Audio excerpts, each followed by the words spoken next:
Welcome back to another episode of the Collaborative IEP podcast. I'm Ashley Barlow, your host, and I am so happy you are here.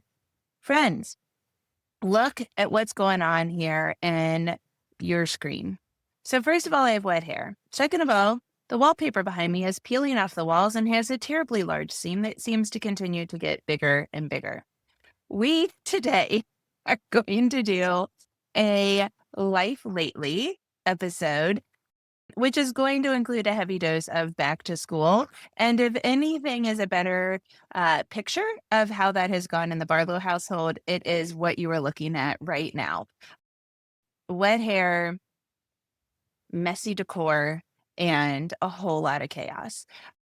So I am here to normalize that and to help you as your family goes back to school.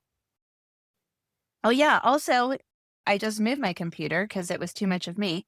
And apparently, in the middle of the night, this cute little fish fell off the wall as well. And so I've got a nice little sticker up there that I don't even know how it was attached, but we'll have to fix that at some point in the next, year and a half whenever we get to those household projects. So welcome. Happy summer. It's been a second. And so I thought I would just check in and say hello and welcome back. And let's get moving into the school year. So, first of all, thank you. Thank you for allowing me to take a little bit of a break. It's not like you all say, you may not, but thanks for your patience and me coming back and getting back in here. So, swim meet season is a little weird. So, in the summertime, like swimming is there's short course and there's long course. And, my Griffin is a really good swimmer. Like objectively, he's a really good swimmer. He is better at long course. Some people are better at short course. Some people are probably equally good at both. I don't know if that's true or not. But he has traditionally been better at long course, which is summer swimming. And in order, therefore, so the way swimming works is you get cuts to go to the next meet. And so, in order for him to get his cuts, he's got a better chance in the summertime. That really stinks because the summer season, the long course season, is shorter. And because it's shorter, you really only have one chance to swim fast at his age and like at his size. If he ever listened to this, he would be like, "You are so wrong." But this is my interpretation of of how this goes. So, therefore, we have to wait until the middle of July when he finally has a meet where he is tapered, and like that means just ready. They in swimming you like swim a lot of yardage, and then you taper that down and give your body a bunch of rest, and then your body should swim fast. And so he really only tapers, and they really only taper in the winter one time, but in the winter they can rest for meets and swim fast. He really only swims fast one time per summer. And I don't know how this will look in the future now that we're college swimmers. But anyway, for this summer and all the summers previous to this, it's only once a year. And so what happens is it's like if I swim great at the sectional meet in the middle of July, then I'll get an opportunity to swim at the junior national meet at the end of July. And if I swim moderately well, then I don't go to junior nationals and I could go to futures, which is in an entirely different state. For our team, it was in Wisconsin this year. And so I basically have to block 3 weeks off of my calendar. And because junior nationals is in California, even if we end up going to that meet and not to futures in the middle, we have to add in another travel day. And so because he went to junior nationals, I still only earned back 2 work days instead of like the 4-day futures meet worth of days. So ostensibly, I was pretty sure that he was going to make it back to the junior national meet. So I was like tentatively planning for that without jinxing it. And anyway, that meant that I had to basically take 3 weeks off. And I tried to get everything scheduled to be able to keep podcasts up to date. And finally, I wrote Rachel and I was like, this is unreasonable. I am killing myself just trying to get out of town. And so, whatever. Then I came back and I was jet lagged and I must have had something. I was like unreasonably swim meet tired in between the two meets. And then, like, took a second longer than normal to get back from my jet lag. So I must have had some kind of viral thing that I was fighting. But anyway, I'm back. When we got back, we had about 10 days before school started. And that is when anxiety starts to creep in for Jack because everybody and their mother is saying, oh, are you excited about school? And the answer, as it applies to Jack Barlow, is no. And so then, since everybody's talking about it, then he starts to get nervous about school and blah, blah, blah, blah, blah, blah, blah. The rest is history. So, number one, thank you for allowing me to take a break. Number two, and that's the longer explanation that, you know, if you care. Number two is I am infirmed in many a way. And so I thought I would provide you a little infirmary update. Is it called infirmary? The state of being infirmed. An infirmary is the place that you go, like the nurse's office. Anyway, who cares? I don't think you probably even care about this, but I'm going to tell you because it's life lately and this is what's happening.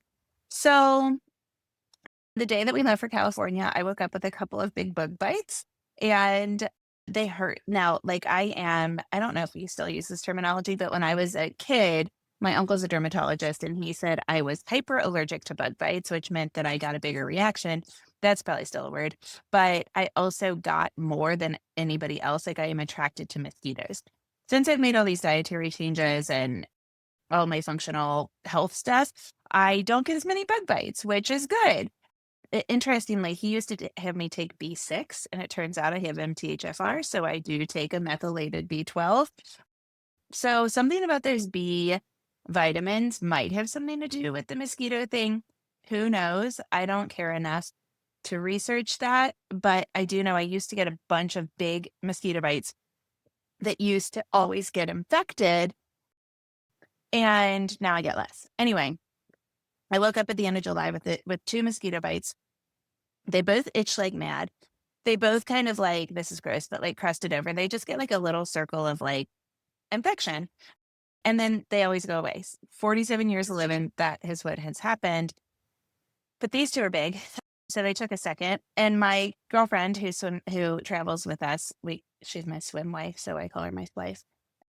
She's a nurse. And she was like, I think that one's gonna get cellulitis. And I was like, I don't even know what that is, but that's not gonna happen to me.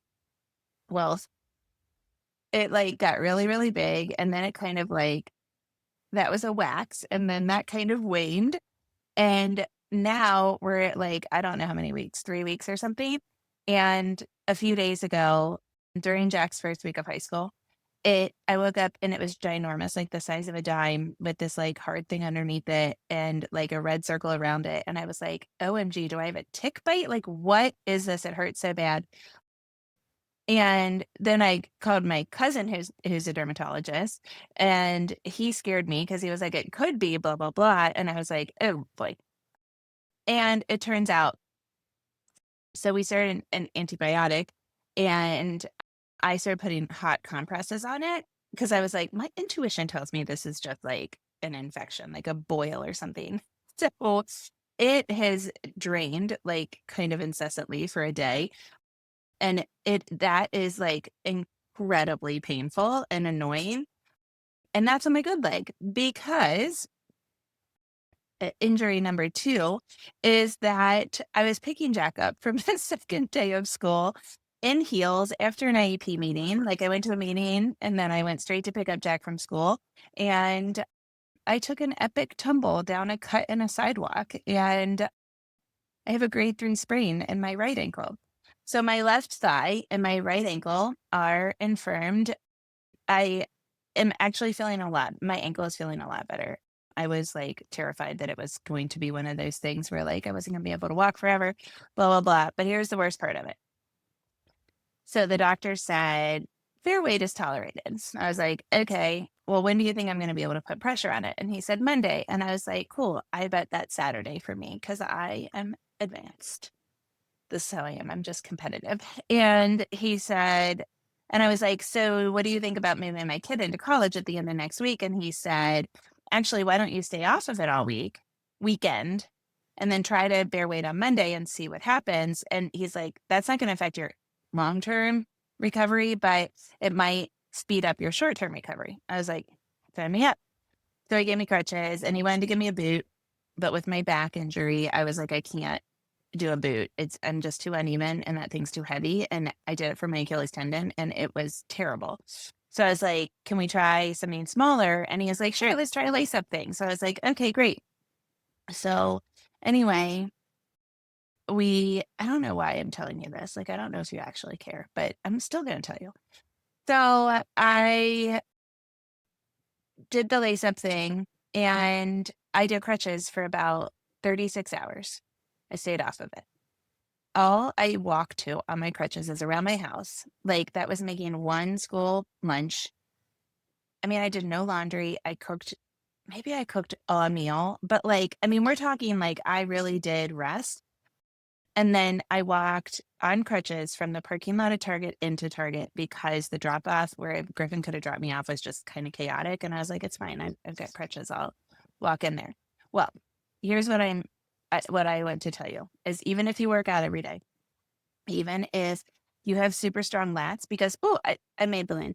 Even if you have super strong lats because you are a swimmer, even if you have water skied in the last 5 years, even if your upper body is strong like mine, crutches are still going to make you so sore that you're gonna wake up in the middle of the night if you are 47 years old.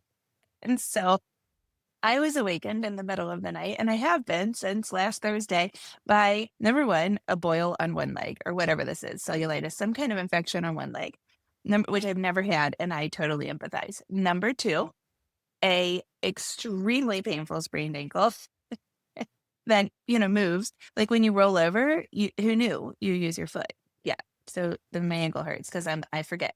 And then number three, my sides from using the crutches. So I ditched the crutches.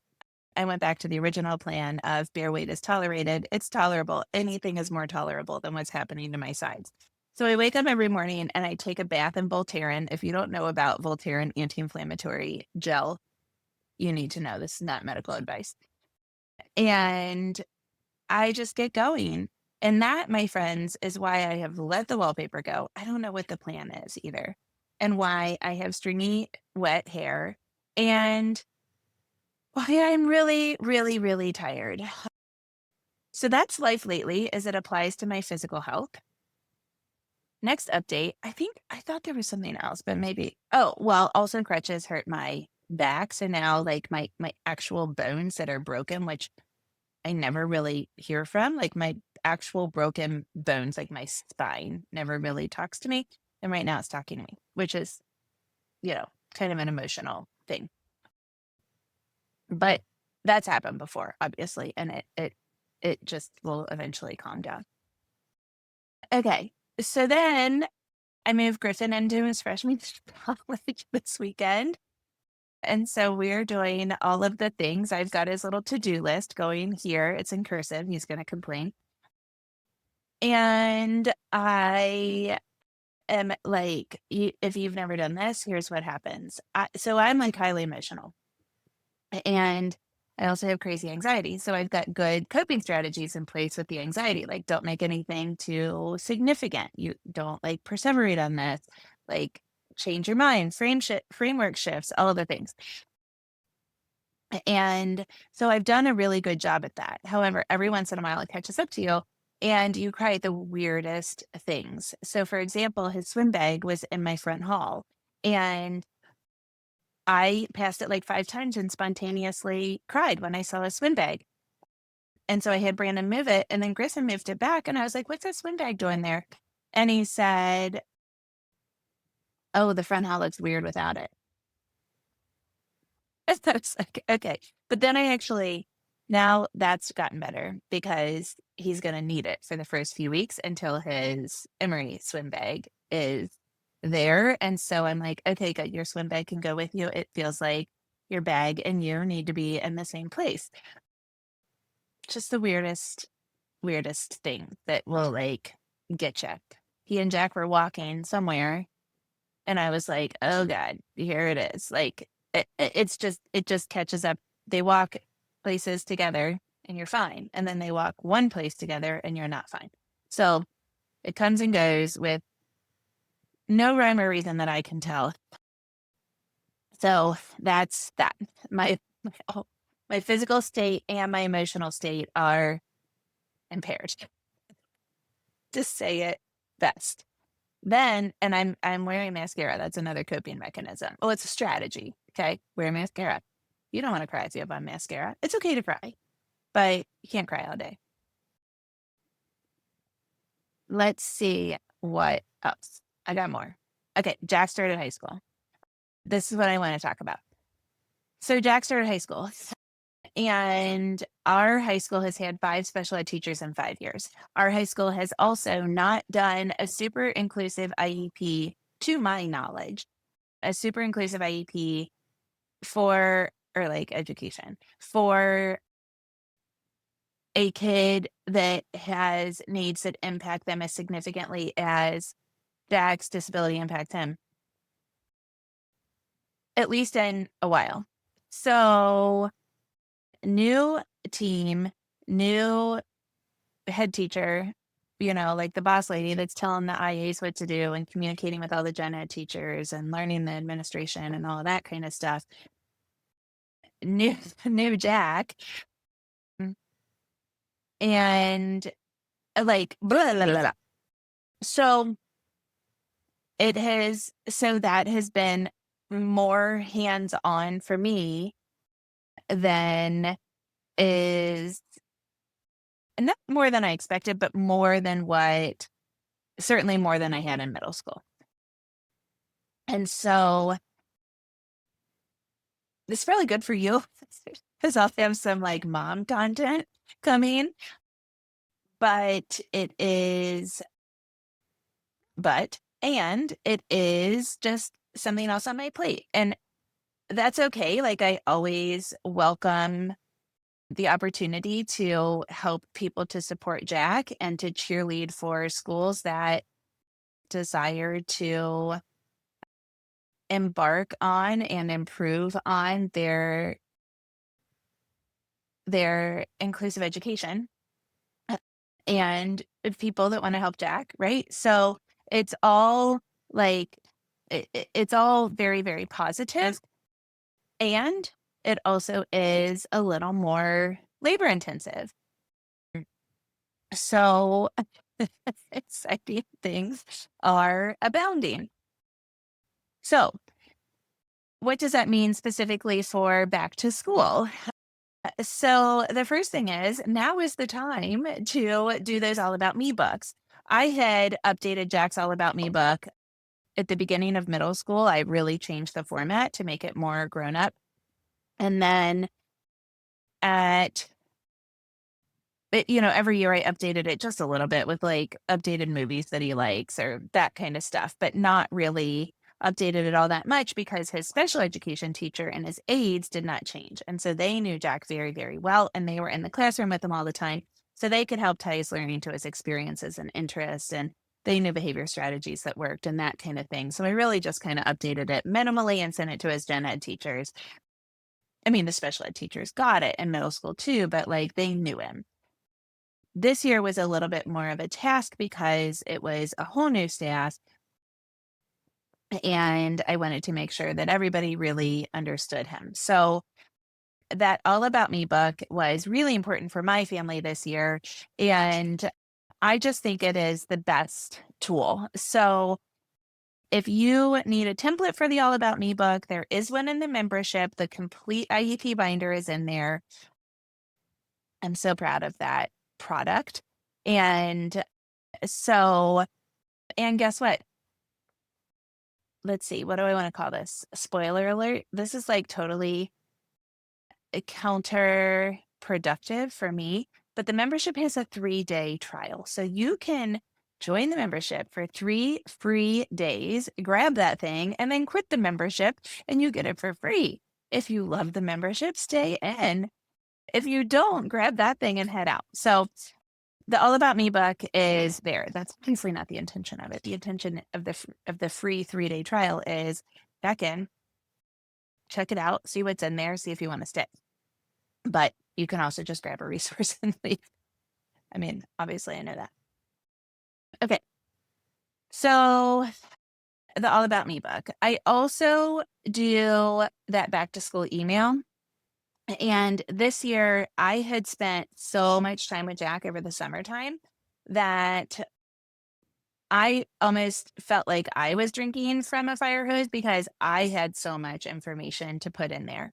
So all I did was I grabbed one of my handy dandy little notebooks, which is probably someplace else. I should show you my desk somehow too, because it is like an absolute disaster. But anyway, I don't know where my notebook is. I just kept a notebook open. Half the time I didn't know where it was, and the note went into my phone and then into my notebook. But anytime Jack said a word that was hard to understand, or Jack did something where I have a specific behavior strategy, or I thought of like something that he was super duper into that I needed to tell them about, or any medical update, then I jotted it down in my little notebook. And then that made it easy because I had all these like random thoughts, right? I didn't have to sit down at one time and be like, what are the little random thoughts? Not necessarily the things that go in the All About Me book that are like, this is these are the people that pick them up from school, or ow, these are the things that I really like, or he really likes. I could tell him what I like too in case they want to buy me brownies, but I don't even like brownies anyway. But so little nuancy things, right? Like they don't need an update, one medical update in an All About Me book. So that would go into a back to school email. So I wrote the back to school email, and it was easier to write because I kept my handy dandy notebook out. I do not think it is too late to write the All About Me book and or the back to school email if you are already in school. I think if you get that thing out by the end of September, you are helping your child's team immensely. So I would recommend doing that even if your kids are already back to school. Okay. And then the weekly emails, I of course call them Sunday emails. I wrote my first Sunday email last night. And, the one advantage to a Sunday email that I want to highlight today is that when you communicate regularly and when you say to school, I'm going to start to communicate regularly, if you have something that is constructive criticism, it comes out way more collaboratively and way more positively, honestly, if you are communicating often, because you're communicating often about the blah blah blahs, you're communicating about reading progress or other academic progress, you're communicating about like the health thing. Jack's got a belly situation and we've got a hearing aids initiative, like tolerance, how long can we wear these suckers? And gosh, I'm so uncomfortable, I'm so sorry, I'm real fidgety, and all of those things. And so you're communicating about normal things. And then you can also be like, and I want to talk to you about the like supports of the science teacher, or I want to talk to you about the bus monitor and their behavior management strategies. I want to talk to you about that, blah, blah, blah. Okay. So those things you can then put in there, and it's way more collaborative and it's not as awkward. So the alternative is something comes up, right? Like the bus monitor and your kid just are not getting along, and the bus monitor needs a major attitude adjustment, or you need a new bus monitor. Then you're firing off an email after 6 months of like crickets from you that's like, we've got a problem and I want to address it. And don't get me wrong, sometimes that's entirely appropriate. But when you do it in the context of, I'm helping you to help my kid, then you get this like kind of nice, sometimes even like really a kumbaya thing from the administrator that's like, yep, that's staffing. I'm on it. I will help you. And you can raise the issue more slowly, more collaboratively, and help to be a part of a change instead of like slamming down the mandate. Excuse me. So I think those weekend or otherwise weekly updates, you could do it on Tuesdays. I mean, it doesn't matter what day, are very, very helpful. Now, as I have said 1,000 times before, for elementary school students with, moderately significant needs, I would say, and back up for elementary school students whose disabilities impact them more significantly, I would communicate as often as weekly. For students that are a little bit older or students that, don't have anything to say every week, then I would still do it regularly, like monthly. So when we were in middle school, I tried to do monthly. By 8th grade, I wasn't even doing monthly. I was doing like twice a semester. Now, though, it's the same Jack, right? Like, not a whole lot of change. But we've got a brand new team that's trying to figure out a school.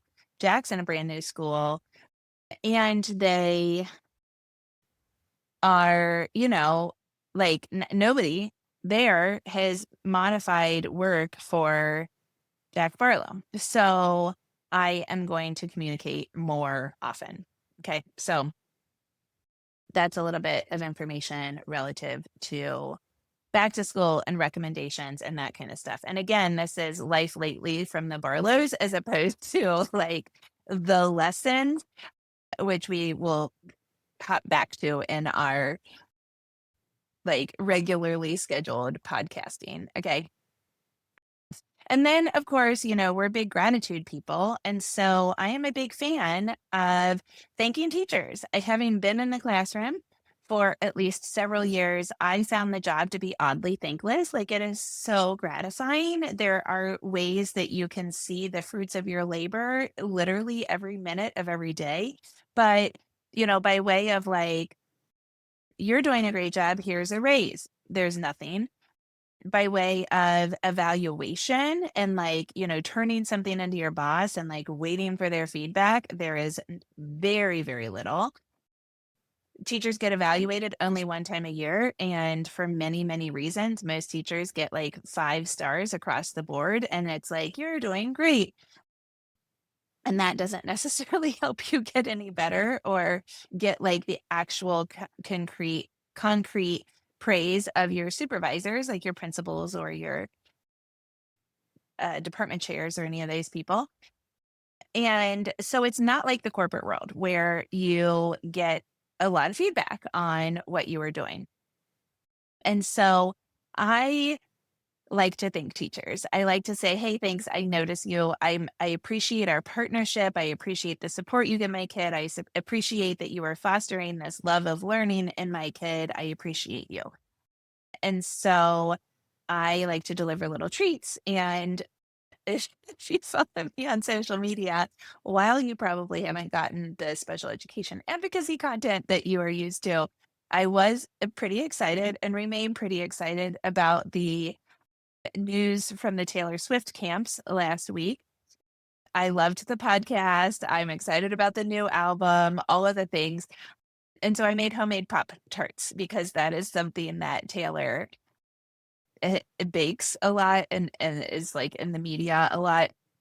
Purportedly bakes because that could be an Easter egg. That's how the Swifties act. I don't get into the Easter eggs. I let other people do the research and then I listen to what they have to say about it. But anyway, I baked homemade Pop Tarts for Jack's teachers, and those went today. Now, an easy way to do that because it feels like a lot of work. Here's what I have found is that I put treats in a little bag, like, the kids carry Lululemon bags with their snacks. I think that's kind of universal across the country. I put them in that size bag, like the little shopping bag. Doesn't matter what you put them in, but that's easy for Jack to carry. So, whether it's packaged up Aldi treats or it's a piece of fruit for everybody or it is cookies, I individually package them for the people. I put a list of who they're to, either directly on the bag or I tuck it inside the bag. And then I send a message to the person that appears to be in charge at the beginning of the day and say, "Hey, Jack's got treats for everybody. Can you put them in mailboxes?" And it has been in the past that Jack will even start to get used to going to the mailboxes and putting them in. Sometimes the school secretaries often offer somebody offers to put them in mailboxes. Jack gets to do that as an errand, which is a nice functional break for him. And then I usually just shoot an email to the teachers and say, "Hey, you're going to get a treat today. Thanks for all of your help, blah, blah, blah." So that's easier because I literally send them with a note in there with the names for the mailboxes, and then I email the note. I don't have to send a note to all 7 people because that gets to be a lot. So I hope that that is a helpful idea. We will be back next week with regularly scheduled content. I will get my social media up and going again. And then the last little update here is that we've got some really good stuff happening on in the membership. I am just about ready with some market research for my current members, and we are going to be making some changes that are intended to make the membership a little more interactive, a little more helpful, and a little more organized. So I'm excited about those changes as well. That will probably come like sometime during this school year, but probably in a few months. So I hope you have a wonderful week. I will see you next week, same time, same place.